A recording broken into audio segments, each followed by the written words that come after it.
Hello students, कैसे हैं आप लोग। आज मैं अगला वीडियो लेकर आया हूँ। कुछ दिक्कत की वजह से मैंने वीडियो नहीं बना पाया, मौसम साथ नहीं दे रहा था और बीच में पर्व भी था, यानी बकरीद के अवसर पर 2 दिन बंद था, इसलिए मैंने वीडियो आपको नहीं दे पाया। लेकिन मैं फिर आपके लिए परावर्तन के नियम, जो एक खास टॉपिक है, जो अपने आप में खास बनाता है और बच्चों के लिए सूटेबल है और छोटे छोटे इजी वे में मैंने समझाया है ताकि एग्ज़ाम में एग्ज़ाम को अच्छी तरीके से कंडक्ट करें। तो आइए इन टॉपिक पर हम फिर आते हैं। परावर्तन के नियम। तो परावर्तन के नियम का मतलब ये नहीं है कि परावर्तन हर चीज़ की तो परावर्तन होता ही है, लेकिन यहाँ खास प्रकाश के परावर्तन को लेकर हम लोग बात कर रहे हैं। तो परावर्तन के मुख्यतः 2 नियम होते हैं। पहला जो है वो है आपतन कोण परावर्तन कोण के बराबर होते हैं, यानी आपतन कोण परावर्तन कोण के बराबर होते हैं। तो ये है आपका आपतन कोण, यानी ये जो है आपतित किरण और अभिलंब के बीच बना हुआ कोण आपतन कोण कहलाता है। और ये देखिए, ये जो है आपका अभिलंब और OB परावर्तित किरण के बीच बना कोण परावर्तन कोण कहलाता है। तो आपतन कोण परावर्तन कोण के बराबर है, अर्थात I=R के इक्विवेलेंट है। दूसरा रूल जो मेरा कहता है, आपतित किरण, परावर्तित किरण एवं आपतन बिंदु पर अभिलंब तीनों एक ही तल में होते हैं। तो आपतित किरण यानी A स्रोत से निकलने वाली किरण है ना, और परावर्तित किरण यानी यहाँ एक पॉइंट है, यानी क्या इस पॉइंट को हम लोग बोल सकते हैं आपतन बिंदु। आपतन बिंदु से जाने वाली किरण, तो ये हो गया परावर्तित किरण।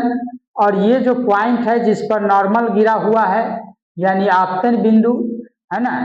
तो यहाँ स्पष्ट हो गया कि आपतित किरण, परावर्तित किरण, अभिलंब है ना, आपतन बिंदु पर अभिलंब तीनों एक ही तल में है, तीनों एक ही तल में है।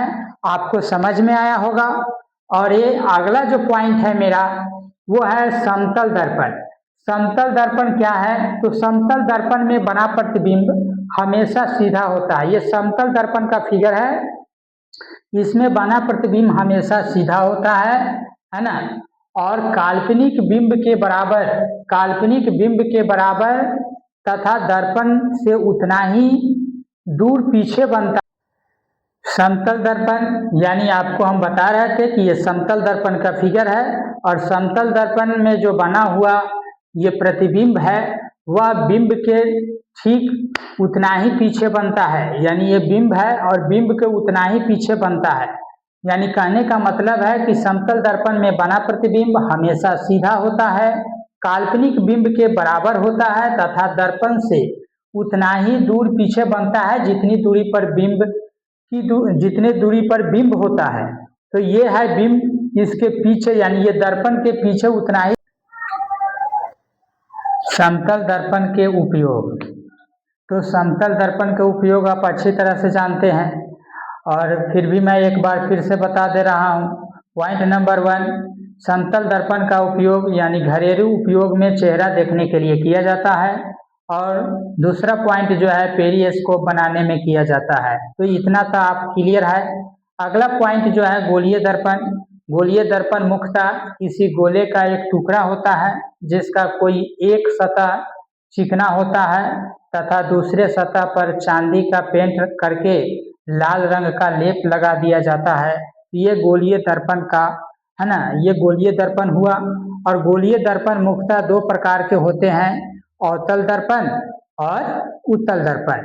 तो इतना ही कहकर मैं अपने इस वीडियो को समाप्त करता हूँ। लेकिन एक बात है आपसे कि इतना मेहनत करता हूँ है ना, आपका कीजिए, इस चैनल पर बने रहिए और चैनल को लाइक कीजिए, सब्सक्राइब कीजिए, और आपके समय समय पर मैं आपके लिए है ना इजी वे में इसी तरीके से वीडियो डालता रहूँगा।